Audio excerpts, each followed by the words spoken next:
Now, my first guest has enjoyed many, many hits like I Don't Want a Lover, Black Eyed Boy and In Our Lifetime over the near 30 years that Texas have been together. Well, the band are back with a brand new album. It's fabulous. And Charlene is back with an engagement ring to tell us about both. Please welcome Charlene Spiteri. How are you? I love the engagement ring, Brett. Hysterical. It's good. Well, you are back with both. I know, but I have to explain that to Bryn every time I do a TV. And I'm like, what did you talk about? And I'm like, our engagement. Well, it's been coming for 10 years. Do you know what? How long did it take him? I know, it's the Welsh in him. I should explain that it's Bryn Williams, the chef, who I know very, very well. Yes. Wales' finest chef, I would go as far as to say. Oh, my goodness. He'll be very chuffed He's at going to that. love me for that, He's isn't he? going to love you. He's like, I'm going to cook you up a lovely dinner. That's why I said it. Now, listen, enough of talk about him anyway. Yes. The album, wow, top 10 here. You must be so thrilled. It's been amazing. You know, you never know, as you know, what it's like when you put a record out, you don't know what to expect. You're thinking, this feels really good. The songs, sometimes it just goes. Yeah. And it's amazing because it's basically all over Europe and all over the world. It's like being a top 10 album and it feels great. It sounds great as well. I'm not saying that other albums haven't sounded as happy. No, but it's very positive. It is, yeah. It's very up But even and very in your positive. voice, you know, I think it's the best you've ever sounded. You sound really chilled, you sound really happy. Yeah, it was a really easy record to make, and sometimes that's not the case. Sometimes it's literally like pulling teeth. You're literally going, oh God. But this felt, I guess sometimes depending on what's going on in your life, but this just felt like easy, fast. It was a joy to go in every day and make the record, and we had a lot of fun making it, and it really felt that way. And that's almost after, what, nearly 30 years? Yeah, well, I mean, really, like, since, you know, Johnny and I met, it's 32 years since we started Texas. Amazing, isn't it? It's quite strange. And this is, what, the 9th studio album? Ninth studio album, yeah. Man, I ain't getting any younger. I'm like... Well, you're also on a massive, massive tour that's taking you from the end of this month all the way through to, I think I've looked online, something like December the 10th.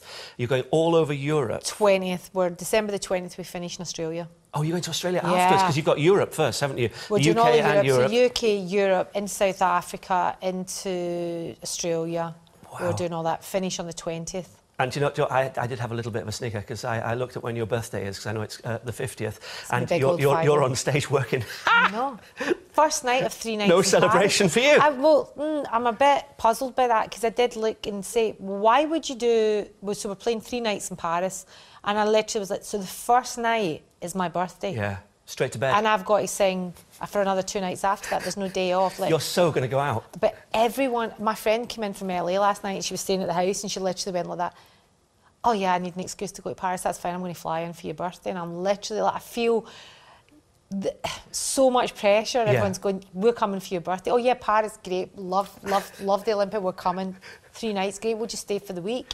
Like, uh-oh. You're going to be in trouble. I am actually terrified. Why are you in such a good place in life then? Because I know that you filmed a video for the album in India, and I read somewhere that had a kind of a spiritual effect on you in a way.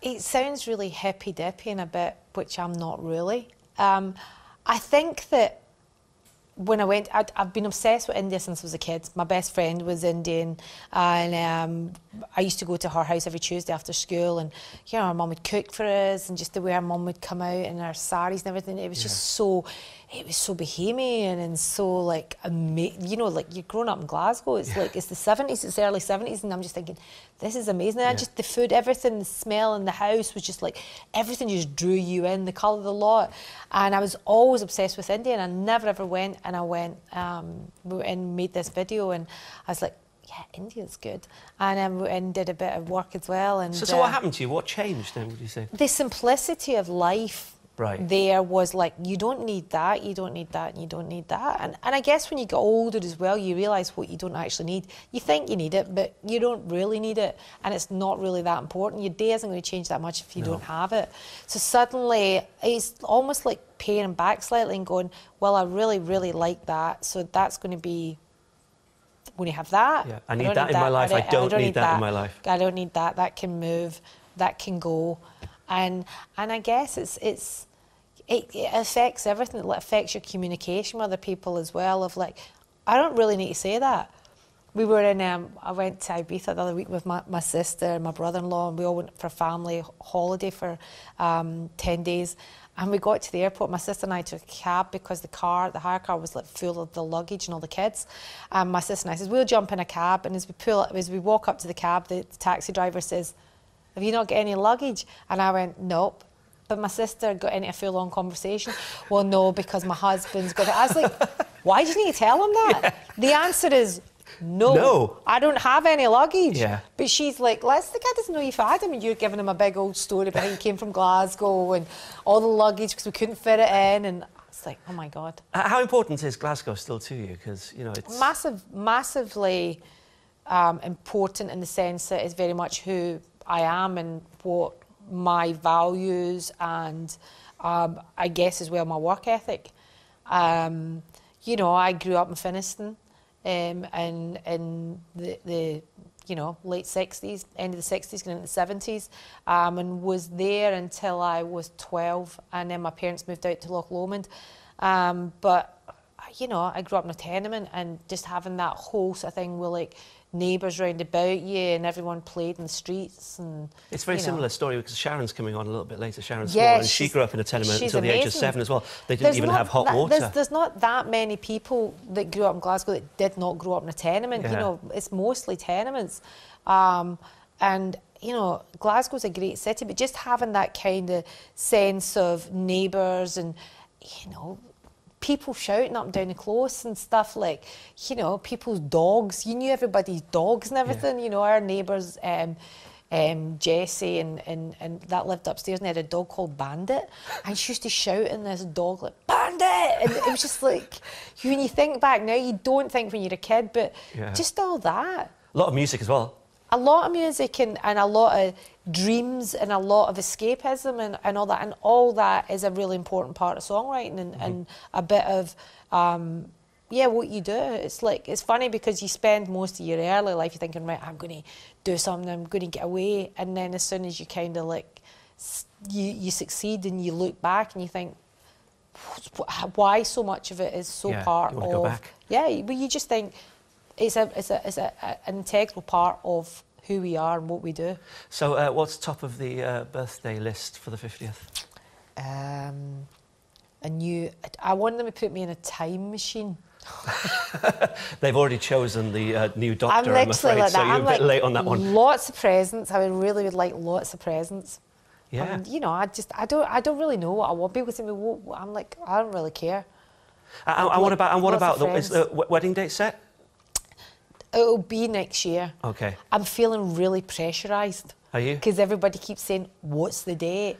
And I'm going, I don't know yet. You can have a big one, or you're just going to run off? Well, okay, so this is where the problem comes. I don't know yet, and we talked about it, and Bryn's like, I'm happy to do just like a really small, just get married, whatever, or we can't do, it's either going to be runaway or it's going to be loads of people, because I counted his family. Yeah, they're fast, and there's 68 of them. Oh my God. That's just his family. That's not he can do the catering. That's not his friends. That's just his aunts and uncles and cousins. I'm literally going, I was a little bit... there'll be a lot of singing. Yeah, I was a little bit upset because his grandmother passed away just recently. She was 101, and it would have been lovely if it had happened, that we could have done it before. But she went, but she was quite a woman. Yeah, she was. Takes one to know one, doesn't it? Oh, well. That's probably what he loves in you. I hope I make 101. Yeah, I'm sure you will. You'll still be touring. Like that. Yeah, I don't know why I did that. Yeah, that's you playing the guitar. That there was you go. playing guitar. Well, listen, good luck with the big day. Thank you. Good luck with the 50th in Paris as well. You're going to need more luck there, aren't you? Especially with all your mates there. I hope I make night number 2. Yeah, I'm going to check. It's always lovely seeing you. And you're going to perform for us. So do you want to make your way to the band, if you don't mind? Always good to play for you. I love it. Nice to see you, pal. This is a song from their brand new album, which is fantastic. It's called Jump on Board. It's Texas with Midnight.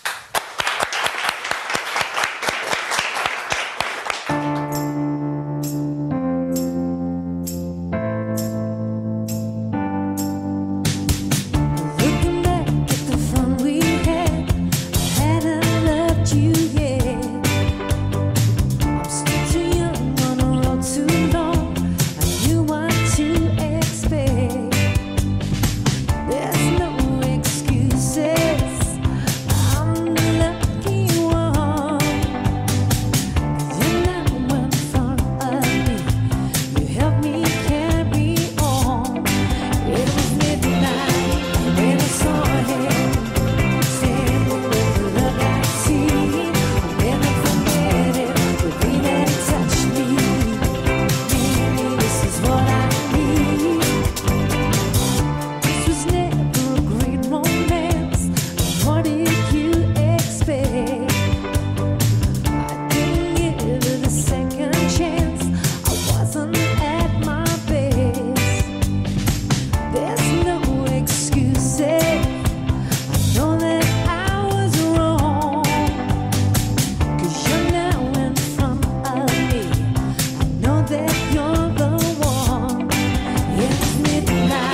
so great, aren't they? And Texas will be back later performing their classic hit, Summer Sun.